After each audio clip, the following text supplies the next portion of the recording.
Now, if we look at productivity,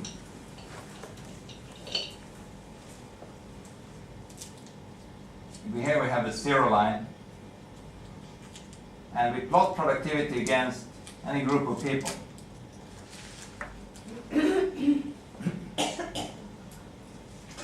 We can see that there are some people who are very, very highly productive.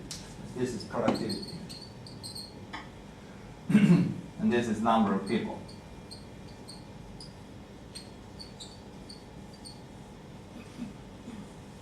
These very highly productive people, we have given them a name just so that we know how, so we can communicate more easily about it. And we call them performers.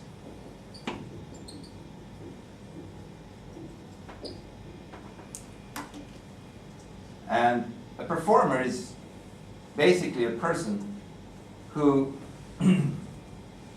not only productive, but within his or her area of responsibility, he can notice the situation or the problem that needs to be fixed, and will then fix this problem without any need for pressure or initiative from outside.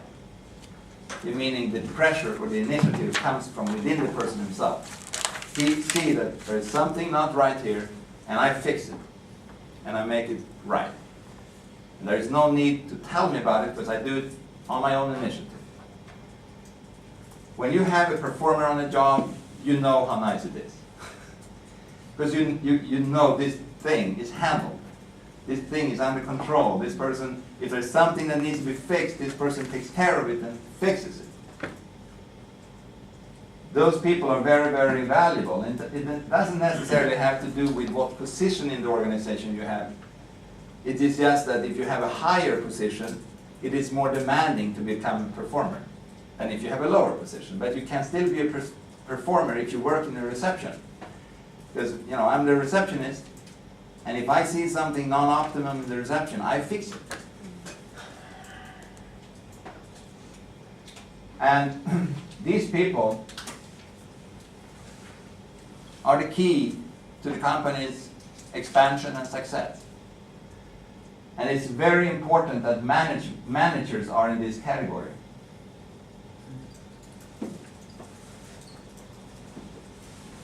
Because managers are supposed to make other people get the results and get the production going. And if they can't push that within themselves, if they need to push themselves, then we have a problem. You know, very often we talk about that, you know, like 80% of the result in an organization is generated by 20% of the people. But that is rather an understatement. You know, in many companies, if you would remove the 3-4 most productive people out of the company, and we lose most of the results.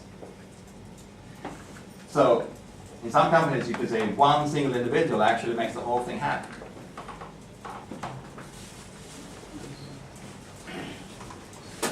But these people are important. And therefore you can sometimes see a company who is doing badly, and they change one person, you know, the CEO. And all of a sudden the company does well. And we can talk about the very big company. You know, for example, you might have heard about Ericsson, big Swedish operation. You know, in the 90s, they were going like this. Then, beginning of 2000, they got into trouble because they did not listen to the market. You know, there is a very engineer-driven company where people who worked there, they knew we have the best product. But then there was a small Finnish company called Nokia. They also started to produce telephones. They were not the best, but they listened to the market. And they realized that the market likes colored telephones, and they like telephones with a bigger window. So Nokia produced that, while the engineers at Ericsson said, no. The telephone doesn't get better because it has color. The telephone is black or gray. and it has a small window. And we have the best telephone. And what happened was that Nokia went like this, Ericsson went like this. In beginning of 2003, Ericsson was losing about $3 billion a quarter, while Nokia was making about $3 billion a quarter. And for sure, there is one person there who is responsible, who actually allowed this to happen. It was not, you did not have to be a genius to do this observation that Ericsson telephones are very, very boring to look at compared to Nokia's. Still, no, we don't going to go that way. We're going to keep this way. So in 2003, Ericsson's stock had gone from around $50 to about 20 cents. And they were talking about how to close the company because they were about to go out of business. So now they changed the CEO, and this new guy came in and immediately started to promote and immediately started to see how we can actually adjust the company to the market. Now the stock price is basically up to $6 or something like that. And the company is now making a couple of $1 billion every quarter. But this one person goes out and new comes in. And when a company is losing huge money, you cannot make it go right financially. You have to look at the top. Because this is the problem the top guy should fix. You know, if you're the top guy of an organization, to be a performer, if the company is not making money and you can't fix that, then probably you shouldn't run this company. Because you can't be a performer. So who is running the company is very, very important. And if you look at the next group here, which is a bigger group, we call them the doers.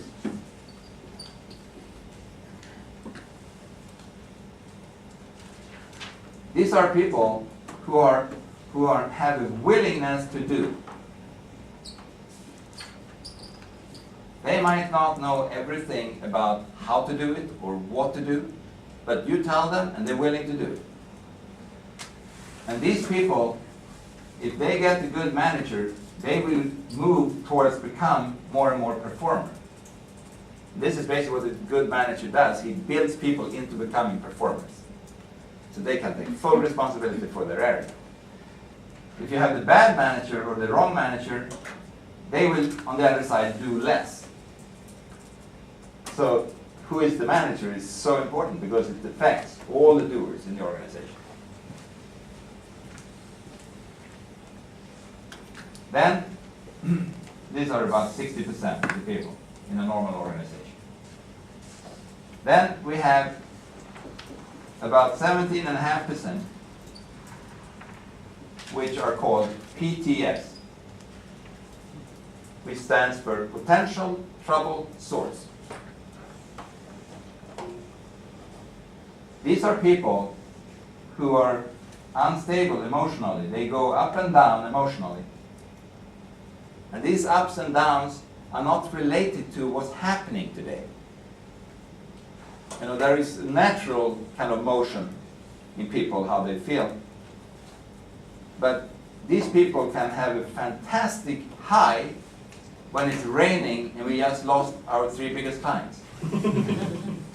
And they can have a low when the sunshine is up and we just had the biggest order coming in ever. But now I have a low. See, there is no direct connection between what's happening and how they feel. There's just these ups and downs, ups and downs. And it's very, very hard to know when are they up, when are they down. And and it's like two different people, because when a person is here, he's great. When he's here, he's hopeless. And right when you decided that, no, I'm going to fire him, he's back here. And you go, oh no, I wait. I think he's gonna work out. And then, no, he's there again. So it's like, it's hard to maneuver these guys. There's other things, you know, these people are quite visible in the organization. You know, if something they don't like, they complain loudly. It's very easy to see that. They do mistakes. They're kind of out of synchronization with life. If you have them, for example, as your treasury secretary, you know, like the person who's paying bills and stuff, if you have something that absolutely shouldn't be paid because there's something wrong here, you tell the guy, hey, I hope you haven't paid this bill. You can be pretty sure he has paid.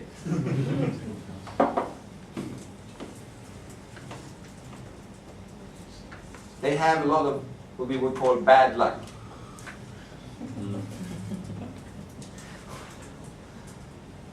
They're a bit accident prone. Things happens to them. They're like a magnet for stuff. And their computers break down. Systems crash. They happen to erase their hard drive. You know, it's like all kinds of different things.